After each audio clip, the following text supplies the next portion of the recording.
Hi, so this is a story about a lawman called Pat Garrett. This is the Pat Garrett case. He basically, the American West most famous lawman, known for killing Billy the Kid. We'll get to that story soon. Garrett was shot and killed on February 29, 1908. A man named Wayne Brazel confessed to the killing, claiming self-defense. He was tried and found not guilty of the murder. Apparently, Garrett had said he'd die with his boots on, and the prophecy was fulfilled. He did indeed die with his boots on. Some believe Garrett was a victim of a conspiracy. So the story goes, Garrett rented his property to a man named Wayne Brazel. There was a fight about the lease, and Garrett wanted Wayne off and out of his property.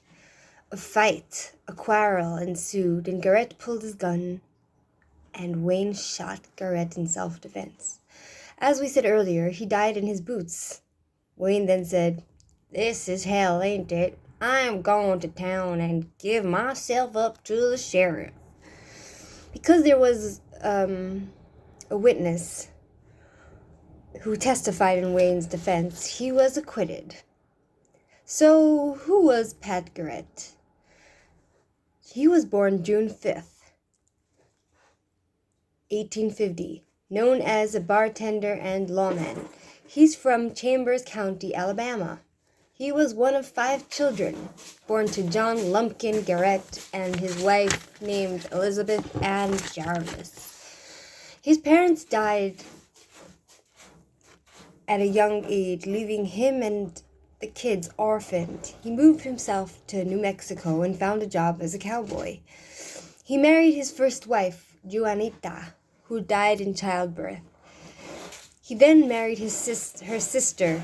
Talk about that song, "Oh my darling, oh my darling, oh my darling Clementine." Then she died. Then he kissed her younger sister, all forgotten Clementine. Needless to say, he had 8 children together with Juanita's sister.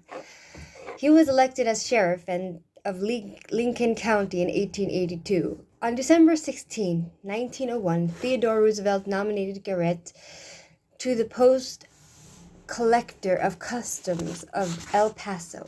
He also became one of President Roosevelt's 3 White House gunfighters. Apparently they had some gunfighters on the White House. Garrett was confirmed by the U.S. Senate on January 2nd, 1902. It is known that Pat Garrett got into fistfights. Him and his opponent had to pay a fine of $5 for disturbing the peace. Apparently that was a lot of money in those days. $5 is a lot of money. Even though all the Senate wanted Garrett out of his position, the president stood by him. That's how much he was respected by Roosevelt. However, Garrett was eventually replaced by someone else because he had lied about the man called Powers being a cattleman, when in fact that man was the owner of a saloon called the Notorious Dive in El Paso, called the Coney Island Saloon. So Roosevelt was forced to replace Garrett. So the Coney Island Saloon was basically a bar in El Paso where many people would get into fights, fatal fights. As we know, Garrett met with death soon after this, in the year of 1908, aged 57. Now we know Garrett got famous for killing Billy the Kid. So now we know that he killed Billy the Kid. Who was Billy the Kid? So, Henry McCarthy, a.k.a. William Henry Bonney, otherwise known as Billy the Kid. He was born on November 23rd, 1859. In New York City. Billy's father died around the time of the Civil War. At the same time, his mother came down with tuberculosis.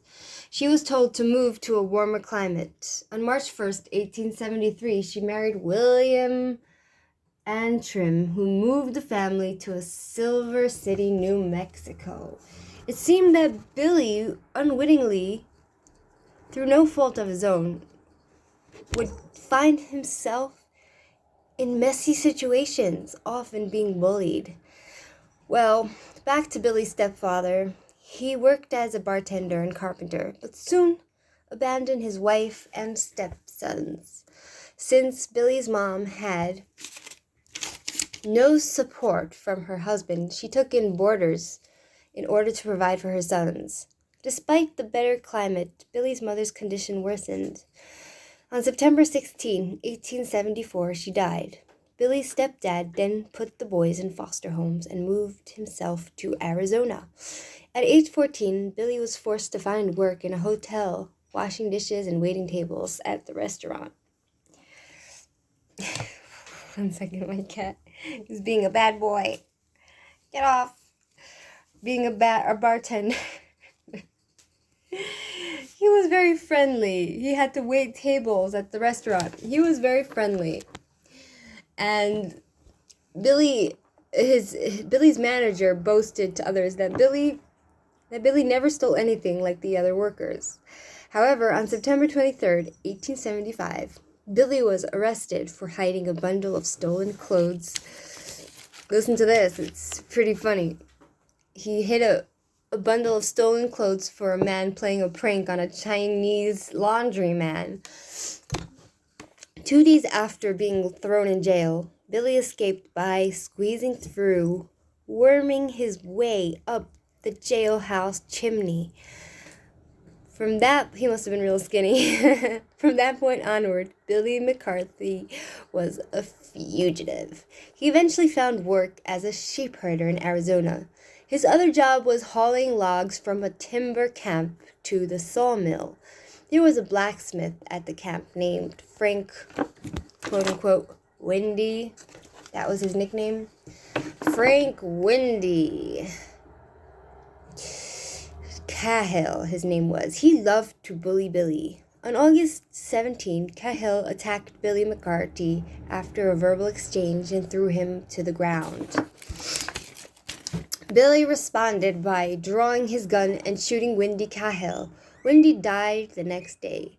Billy was under arrest yet again, but while waiting for the town's marshal, he escaped. Now an outlaw and unable to find work, Billy the Kid met up with another bandit named Jesse Evans, who was leader of the gang of rustlers.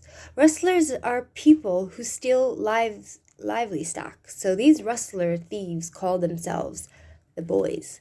Billy had nowhere else to go, and being alone was like committing suicide since the territories were hostile and lawless. So Billy joined the gang. Billy later got involved with the infamous Lincoln County War, in which his newest friend and employer, John Tunstall, was killed. Billy the Kid was deeply affected by the murder, claiming that Tunstall was one of the only men that treated him like he was, quote-unquote, free-born and white.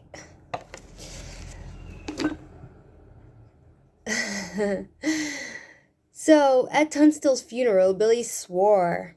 He said, I'll get every son of a bitch who helped kill John if it's the last thing I do.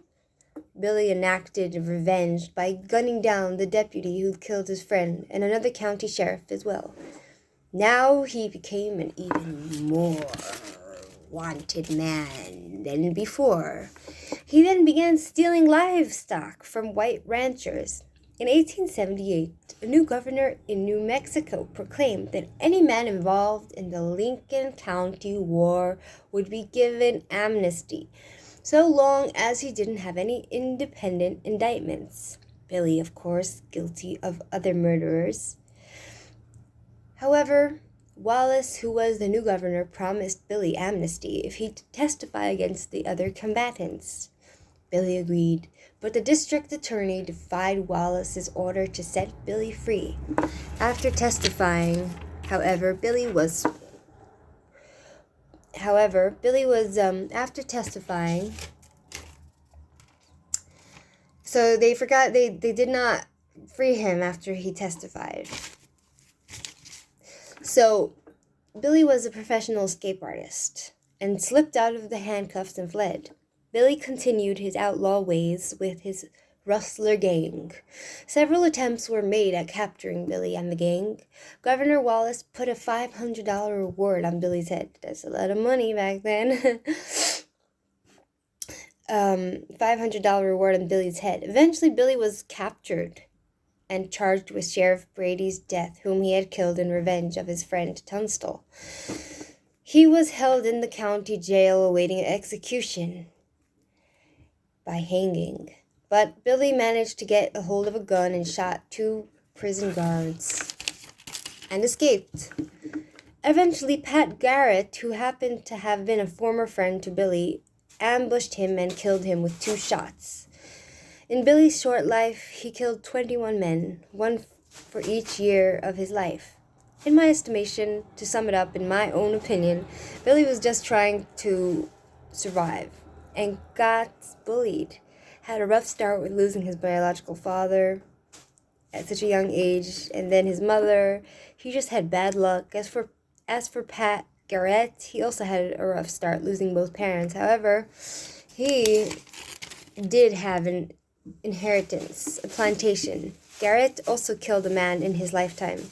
He turned out to be on the right side of the law. Good for him.